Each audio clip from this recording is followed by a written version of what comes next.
एक दिन सुसाइड करने का दिन भी आ गया।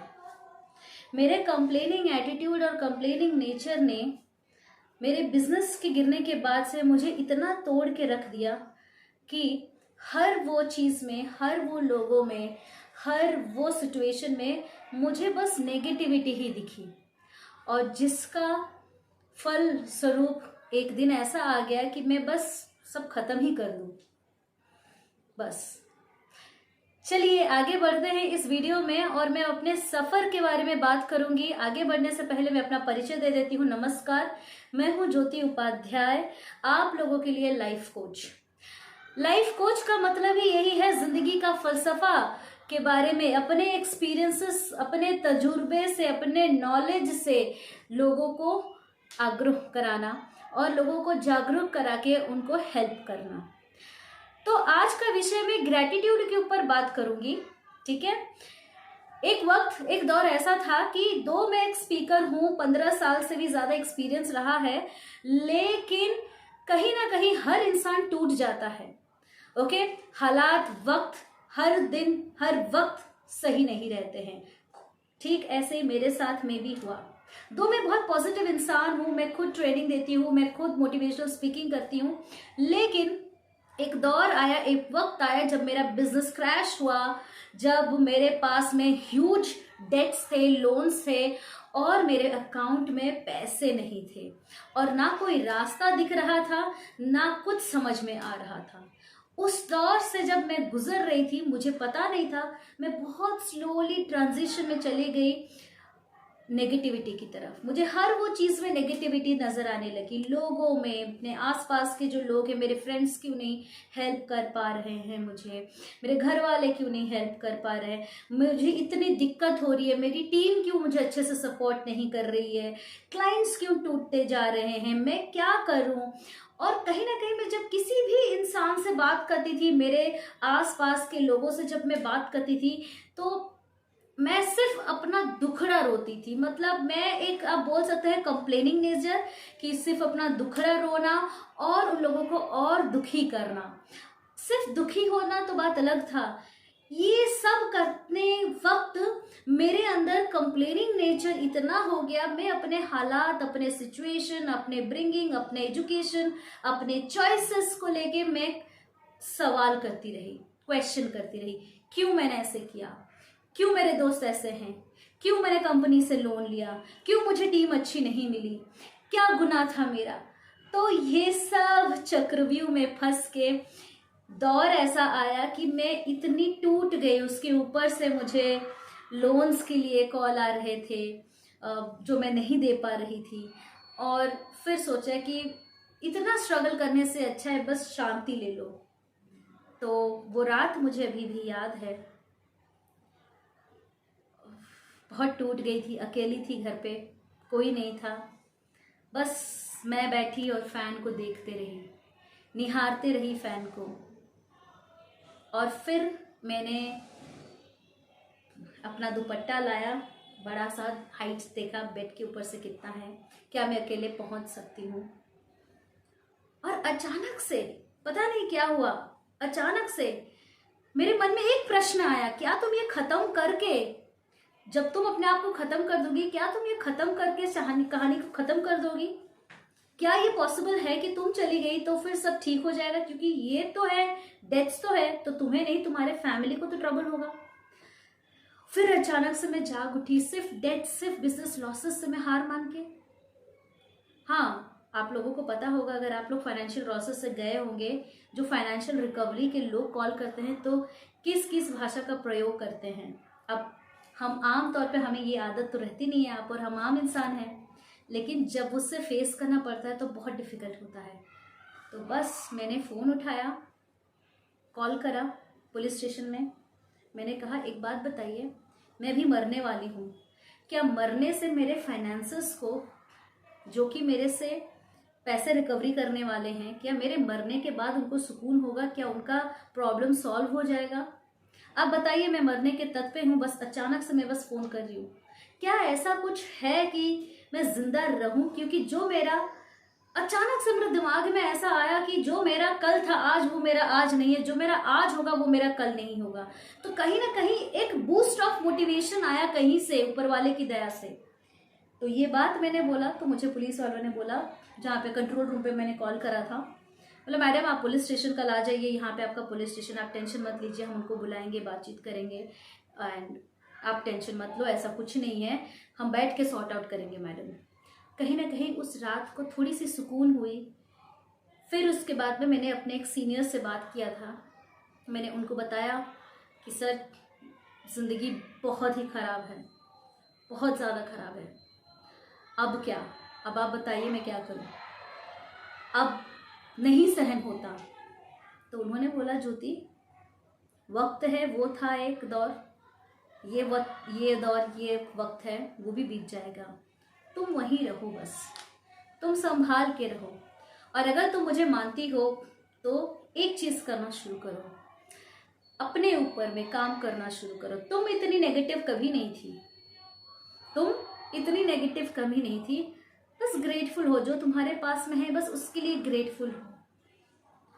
और उन्होंने मुझे एक किताब बोला सीक्रेट करके। तो किताब सीक्रेट मैंने बहुत साल पहले पढ़ा था, बट पढ़ने का मूड नहीं था, बट वीडियो ऐसे कहीं ना कहीं उठा के मैंने देखा, ग्रेटफुलनेस। और मैं हनुमान चालीसा पढ़ती हूँ, तो कहीं ना कहीं मैं हर वो चीज़ में हनुमान चालीसा पढ़ के मैं उनसे बातें करती थी, हनुमान जी से बातें करती थी। शायद वही उन्होंने उस रात को मुझे बचाया था। बातें करते करते उन्होंने मुझे अचानक से दिमाग में ऐसा डाला, कुछ वीडियोस देखा था कि ज्योति तुम जब तक पॉजिटिव थी तुम्हारे साथ में सब सही था, जैसे ही कुछ गलत हुआ तुम नेगेटिव जोन में चली गई, तब तुम गड्ढे में, कुएं और खाई में घुसने की तरह हो गया। उस दिन मैंने रियलाइज किया कि मैं कितनी नेगेटिव हो गई हूँ, कितना सेल्फ पिटी करती रहती हूँ, खुद को कोसते रहती हूँ, खुद पे पिटी करते रहती हूँ। अब उस चीज़ को मैंने बंद करना शुरू करा। बहुत मुश्किल था। तो ग्रेटफुलनेस के जो भी लोग वीडियो देखते होंगे बोलते होंगे इतनी बार लिखो, ये लिखो, वो लिखो आप, लेकिन जब आप इनिशियली स्टार्ट करते हैं ग्रेटफुलनेस, इतना आसान नहीं होता। अब सपोज आपको रिक्शा वाले का भाड़ा अगर 300 रुपये हुआ है, वो अगर 350 मांगता है तो भी आप क्वेश्चन करते हो कि 50 रुपये मैं क्यों दूं, मेरे मेहनत की कमाई है, राइट। और जब हम पैसे किसी को दे रहे हैं तो ग्रेटफुलनेस के अलावा हमारे अंदर बहुत खराब भावना आ जाती है।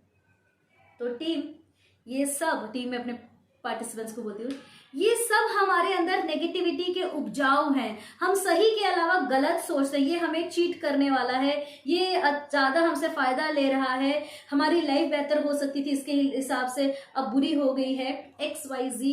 Innumerable irreparable chances are there कि नेगेटिविटी आपको ऐसे दलदल में खींच के ले आएगी कि हर वो चीज़ को आप प्रश्न करोगे कि वो आपके हिसाब से नहीं चल रही है, आपके हिसाब से नहीं हो रहा है, आपके साथ ही दुनिया गलत कर रहा है, बाकी सबके साथ अच्छा है। क्योंकि मेरे दोस्त यारों के पास में कोई डेट्स नहीं था, अच्छी खासी नौकरी थी, अच्छा घर खरीद लिया था उन्होंने, गाड़ी बना ली, सब कुछ कर लिया, और मैं यहाँ पे डेट्स में घूम रही हूँ सालों साल बिजनेस करके। ये सिला मिला मुझे, मैं भी नौकरी करती, अच्छा खासा पैसे आता।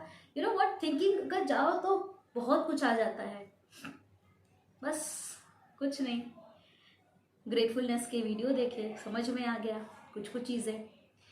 फिर समझ में आया कि ज्योति उपाध्याय तुम एक स्पीकर हो मोटिवेशन, तुम दूसरों को मोटिवेट करते रहती हो, दुख से सुख की तरह लाती हो। अब तुम्हारे पास में ये जो छोटा दौर, जो वक्त था मेरे पास में, इसको तुम कैसे यूटिलाइज करो। और मजे की बात है, ये जब 2020 में ये सब मेरे साथ हो रहा था, कुछ ही महीनों की बात है, तब मैं बुक्स भी पढ़ती थी, तो शायद इसकी वजह से मुझे कुछ प्रेरणा मिलती थी कि बस अब ठीक हो जाएगा, अब ठीक हो जाएगा, कहीं ना कहीं अंदर में था। लेकिन लॉस इतना ज्यादा था, कैसे ठीक होगा, क्या ठीक होगा, वो पता नहीं था। तो बस चल पड़े उस रास्ते और ग्रेटफुलनेस की सफर पे चल पड़े। लोग आमतौर पे ग्रेटफुलनेस में लिखते हैं, और जब हम लिखते हैं पहली बार हमारे अंदर में होता ही नहीं है, ये बड़ी मुश्किल है, ये महीने लग जाते हैं कि आपको दिल से वो भावना आए, दिल से आप अपने निवाले को जो ले रहे हो, दिल से आप अपने आसपास के लोगों को अप्रिशिएट करो, शुक्रगुजार करो, थैंकफुल करो। तो ये वीडियो बनाने का मतलब ही यही था कि हिम्मत हार जाते हैं हम, कोई गलत नहीं है, कोई बात नहीं, नेगेटिव भी हो जाते हैं, कोई बात नहीं है। हर चीज थोड़े वक्त लेता है। खास करके ग्रेटफुलनेस से मेरी जिंदगी 360 डिग्री रिवाइंड की। मैंने जो जो चाहा वो पाया। मेरा बिजनेस ऐसा कमबैक करेगा मुझे नहीं पता था, मैं ऐसे कमबैक करूंगी मुझे नहीं पता था। मेरे सारे लोन्स इस तरीके से मैं सेटल करूंगी वो भी मुझे पता नहीं था। और सिचुएशंस बहुत है आप सबसे बातें करने के लिए, बट मैं उन लोगों के लिए वीडियो बना रही हूँ जो हताश होके बैठे हैं। उन लोगों के लिए वीडियो बना रही हूँ जो सोच रहे हैं कि मेरा कुछ नहीं हो रहा है।